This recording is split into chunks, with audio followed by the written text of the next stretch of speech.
You're listening to the Adventurous Reinvention podcast. I'm Allison Boyle, aka She Dreams of Alpine, and this is the show that's dedicated to all the adventurous spirits out there who have either been transformed by the outdoors or are interested in what it looks like to step into a new, adventurous, and courageous kind of identity in their life.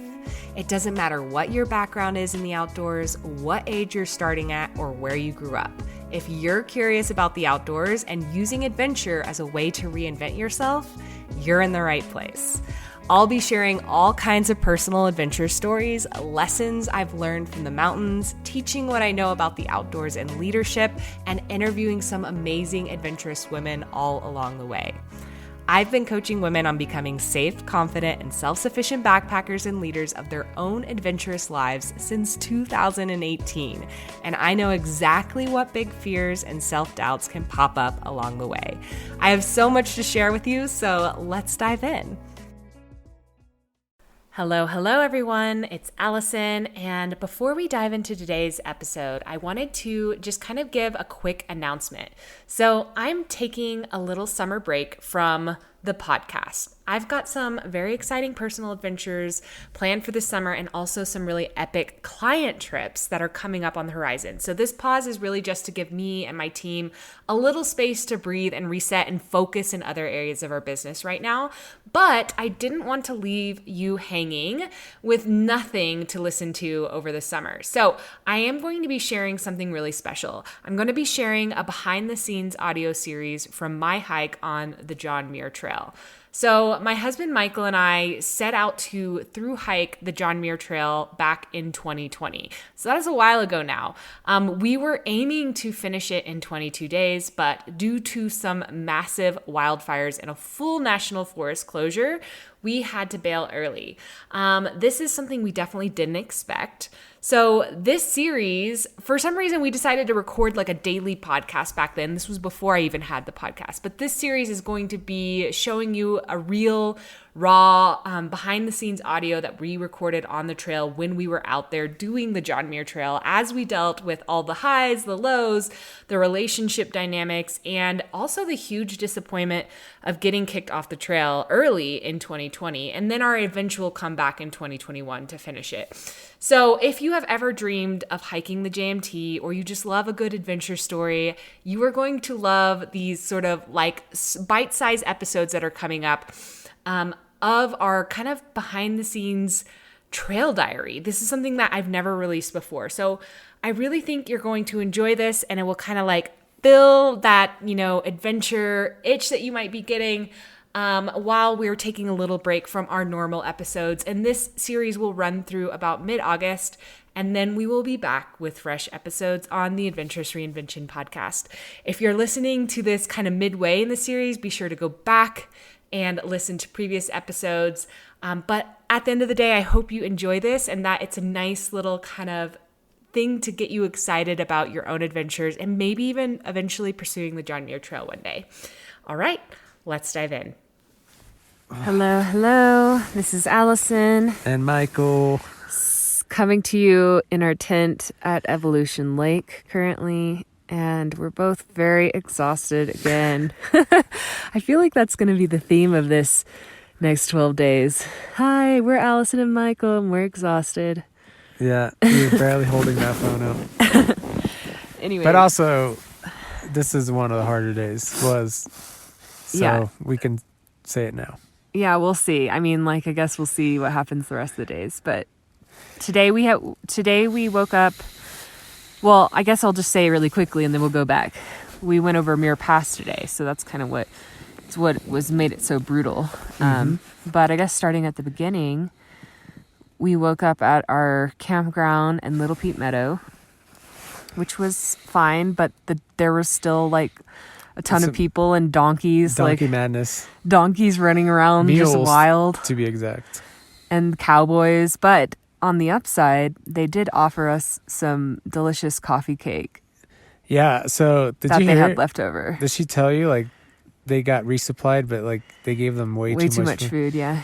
And we were okay. See, they were trying to give us more, but we're we didn't have room in our bear cans. Are full. We're only starting our second day, so yeah. But that was nice. very nice, and it was delicious. And it was delicious. I got to talk to cowboys, and they let me take photos of them and the mules, and yeah, it's cool. We got started like 8:40 in the morning. We started our hike, and it was all uphill basically the whole day until we made it to Muir Pass. Probably should have started earlier. Probably, but we were so tired from the day before. Yeah. And I don't know. Anyways, yeah, we kind of lollygagged too. It's not that we didn't get up early. Well, yeah, you were talking to cowboys and I was eating coffee cake. Yeah. So we didn't fill up our waters the night before. Which we didn't do again tonight. Yeah. Because we're too tired. Whatever. And the water's really shallow and annoying to get to. You do what you can in the moment. Yeah. And so we started our uphill trek, which was basically just brutal because I'm really sore still. My knees were hurting at first, but that got better. Then my hips were hurting, but that got better. Yeah, for me, I had moments of pain in my shoulders. I woke up with really sore shoulders, and I think I realized the top cinch straps on the bag were way too tight the day before, and I think that made my shoulders sore, and I felt it today. But I would get like waves where it was just like, oh, this is bad. But we would usually take breaks. Yeah. I mean, like, when I say things are bad, usually I just mean, like, it felt less like flow. Like, sometimes when I'm hiking, it feels like flow, and I'm, like, in the moment. I'm really enjoying everything around me. And then sometimes I'm hiking, and I'm just like, oh, my gosh, I just got to focus. Or I got to distract my brain from thinking that this is hard, because that's all my brain is telling me. My brain is just like, this sucks. This hurts, this sucks, this hurts. And that's why podcasts are really helpful for me, because like right now I'm listening to Green Lights, which is narrated by Matthew McConaughey. Definitely helps trudge through the uphill listening to his stories in that book, which is really good so far. Yeah, usually I'd be on your boat because I listen to music when I run and do all sorts of other stuff, but I just don't want to get used to it while hiking. But I could have used something today. I do like on and off, so I'll like do stretches without it, and then I'll do stretches with it. Yeah. It just depends on my mood and like how whiny I'm being in my brain. And when I'm being too whiny and I like can't get that thought loop out of my head, I'm like, okay, time for podcast. Right. Yeah. Yeah, but I think honestly the usually the worst is the end, like the last bit of the pass. But I think like the first 3/4 were worse. I think once we got up on the lakes, it wasn't bad. Yeah, and so just for a reminder, we're going northbound. So like for us, we like couldn't see Muir Pass until time. Basically the very end. And literally so probably the last 30 minutes. You're going up, you feel like you made all these gains and you're like, "Oh, it's got to be just around this corner." Even though I knew by looking at Gaia that we still had like a mile left or something. But yeah, it was we would get hopeful, and then you would turn the corner and there would be like 5 other mountains ahead of you. Yeah, basically we like interweaved through what it seemed like a maze. Usually you kind of feel like, oh, you're in between the same 2 mountain ranges, but here we interweaved so much. It was crazy. It was really pretty, and the scenery changed a lot. And then we finally made it to the top. Yeah, and they have at some point. I don't even know what time it was. What time was it? I don't remember. But they had a hut that they had built. 5 p.m. Probably something 4 p.m. like that. They had a hut that they built for storms. It's like a hideout shelter for storms and lightning and whatnot, but it's to commemorate John Muir. So they had a cool little plaque, and the thing was built really cool. It was made out of like stone, but it had like a what do you call it? Like a dome roof. Mm-hmm. And then from there, we just made our way downhill into Evolution Lake, which was about 5 miles, I think, from the summit, roughly 5 miles, but it was at least all downhill. And You pass a few other lakes And it on was the way. probably the most beautiful stretch that we've done so far. Yeah, it was pretty epic. The Evolution Basin, I'd always heard a lot of things about, and I would have to agree that it's very, very beautiful. Especially we were seeing it at sunset, so everything was like kind of Orange. magical and like mystical looking. And so even though we were really tired, I found that helped me rally through the end of it until we finally made it to the tip of Evolution Lake. Definitely. It's funny because on the passes, it's usually pretty barren. The tops of the passes, because you're like straight up Alpine, not a tree or a bush in sight. But it always seems like the prettiest parts are almost when you're transitioning from Alpine to, you're starting to see some vegetation. Back into lower elevations. Yeah, and also you're going usually going downhill if you're going downhill, so water's flowing down. You get a lot of cool cascades and little waterfalls and pools. So yeah, that's always my favorite parts, I think. It's just like that transition before you end up like in the trees again. Yep. And then we made it to camp, and basically it started turning dark again. So, I mean, I think we had a little bit of daylight to do most of our things, get our tent set up and feed ourselves and get a little bit extra water. But it was extra rough. But we're very tired. And now, I mean, like, this is the moment I've been waiting for all day, literally, like lying down in bed. Yeah, I think we had imagined we'd get here with plenty of daylight so I could fish, and because we're really, we're literally right by Evolution Lake, and it's really pretty. But at least I got my first little fishing in on one of our breaks, but it was very short. Yeah, I think It's a good spot though. like we both severely overestimated how much downtime we would have. Like, I bought like 5 books to read, and I'm just like, I can't even think about reading right now. I'm just want to close my eyes. the last trip, especially at the beginning, first 12 days, we didn't have. we did shorter days. They were like 10 miles and 9 or 10 miles. Yeah, like 3 miles And 2 miles shorter, which is significant. that makes a big difference, actually. Right. Yeah. Um. And I'll admit it, I'm like probably a little bit out of shape, which we probably talked about last night, actually. Yeah, you mentioned. Okay, I'm delusional, so if I'm repeating things, that's why. But yeah. Yeah, tomorrow I'm going to try to fish in the morning before we leave.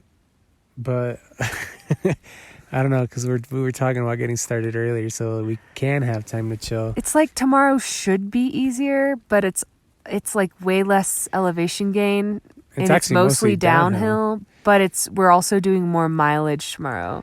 Yeah, so I don't want to We're doing like 14.4 underestimate miles, so I don't know. I don't know why I didn't make this easier on myself. We should have just resupplied at MTR and like been more chill, because I think we enjoy that a little better. Getting to fish and getting to read and hang out and stuff. Yeah, would that have made it shorter though? If anything, it would have made it. No, we could have split the days shorter, the mileage. Because we could have done a leg, like an extra day to MTR. Yeah, well, yeah, and also our bags would be a little lighter. We could probably move a little faster. Yeah, I think starting tomorrow we're gonna start feeling differently. But again, and it's the second day, which I always feel like it's usually probably worse than the first, because you're sore from the first day, and it was one of the harder days. I mean, yeah, I think that starting tomorrow, it's gonna be we're gonna catch up with ourselves, but we'll find out. Yeah, or this is just us being optimistic. Yeah. But anyways, I think we're going to have another short podcast again because we're both really exhausted, and yeah, we'll be back tomorrow. Did anything else? Are we missing anything? No, we basically hiked for 1,000,000 hours. We met some interesting people. You met somebody that we gave rides to last year. Oh, yeah. We gave rides to some backpackers when we were living out here in Mammoth. And they recognized you, which is odd because we met them that one time for like that short 30 minutes. They said, "Are you the girl with the small little dog and that lives in a van?" And I was like, "Yeah." And I knew they were talking about me because they said small little, I think they said small little funny dog. Yeah. So you're like, yep, that's that's one. Lincoln. Yeah. But you were covered. You had sunglasses. You had your hat. I had my nerd hat on. Flat hat. I was surprised they recognized me with my nerd hat. I thought I was in disguise. But apparently she started following you, which is probably why she got to know your face better. Following you on Instagram, I should say, or social media. Yeah, but the nerd hat hasn't really made its debut. You made a few posts. You were very proud of that nerd hat. That's true. And we met some PCTers that are doing it kind of in chunks. Some two middle-aged ladies and at the hut. So that was nice. But we met one girl who had apparently 11 days worth of food in her bag. Oh, that's right. And we felt really, really sad for her. Yeah, and she kind of knew that would probably be a stupid idea, and I think that she was pretty much like, yes, it was a stupid idea. But she was with a group of friends. I didn't really quite get why. No, she just said she'd made friends on the trail. Oh, she made them on the trail. Yeah. Oh. I think she was solo, but she made friends. Right. Okay. Yeah. Yeah, she was nice. Lots of nice people. Lots of, compared to last year, you were saying a lot of people were turning away because of COVID. And even though we met a lot of cool people, I feel people are more talkative this year. Just people aren't afraid to just talk to you right away and stuff. Somebody asked you what that triangle was in the back of your bag. I have a Kula cloth on my backpack, and some guys were like, "Hey, what's that triangle thing on your backpack, if you don't mind me asking?" And I was like, "Oh, this is never been asked this question." By three dudes. I was like, "It's a pea cloth." It's called a Kula cloth. And it's really handy for women who need to pee. And then they got really awkward, and I just was like, "Okay, bye." See you later. I was like, I fell back taking photos or something, so I didn't get to hear this conversation. They seemed disturbed, but I can see what they're getting at, because sometimes you see people have the same things on the trail, and you're like, "What is all big. this? I mean, what is all this thing?" Like, if I didn't know what a Garmin InReach was, I'd be like, "What is this orange thing people are carrying around?"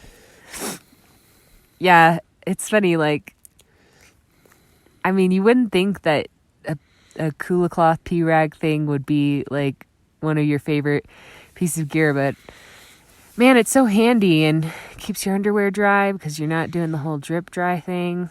These are women problems in the backcountry. It's a genius idea. Yeah, and you don't have to whip out toilet paper, and it's antimicrobial or something or whatever. So yeah. I mean, I will wash it, yes, but you haven't walked behind yourself. No, I'm just kidding. You haven't walked behind yourself. True story. Yeah. Okay. Yeah, let's just say we were... The curry last night. Something in our meal plan is making us a little gassy. Okay. I think this is a good place to end this podcast. Thank you so much for listening. Or a good place to start a new conversation. We'll talk tomorrow. Bye. Bye. Hey, I wanted to thank you real quick for tuning into the show and listening all the way to the end. If you love this episode and you want deeper support in becoming a safe, confident, and self-sufficient hiker and backpacker, then head over to shedreamsofalpine.com/waitlist to learn more about our Backpacking Badass coaching program, where I teach you absolutely everything you need to know to be self-reliant on the trails and stop waiting around on others for the adventure invite. So I'd love to help you more in your journey of stepping into your adventurous identity, and that program is the absolute best place for us to start working together. So again, that's shedreamsofalpine.com/waitlist, and you can learn all about it there. So that's it for today, folks. I hope you get to spend some time outside this week, and I'll be back very soon with a brand new episode. Bye.